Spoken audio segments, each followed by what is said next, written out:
তো বন্ধুরা আমার কাছে কিন্তু চলে এসেছে সেই দোকানের মানে মর্নিং এ যে দোকানটা দেখালাম সেই দোকানের কচুরি তরকারি। আমি এটা নিয়ে চলে এসেছি বাড়িতে, নিয়ে এসে আরামসে প্লেটে ঢেলে নিয়ে খাবো। আর দেখতে পাচ্ছ এরকম কিন্তু রয়েছে, এটার দাম থাকছে 5 টাকা পিস লুচি। সাথে আজকে আমি নিয়েছি ঘুগনি আর আলুর তরকারি। তো চলো একটু লুচি ছিঁড়ে নেব। একদম একটা লুচি ছিঁড়ে নিলাম, নিয়ে একটু ঘুগনিতে ডিপ করে একটু হালকা ঘুগনিতে মাখিয়ে চলো খাওয়া যাক।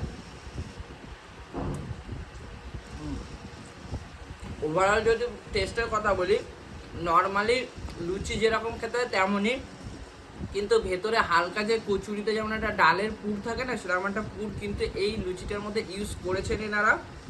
আর যদি বলি ঘুগনির টেস্টের কথা, নর্মালি কচুরি পরোটার দোকানে যেরকম ঘুগনির টেস্ট হয় সেরকমই টেস্ট রয়েছে।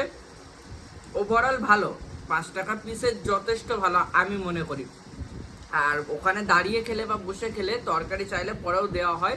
তো চলো এতটা রয়েছে, আমি খেতে থাকি। ভিডিওটা কেমন লাগলো অবশ্যই কমেন্ট করে জানাও, ভালো লাগলে মাস্ট একটা লাইক করে দিও। টাটা।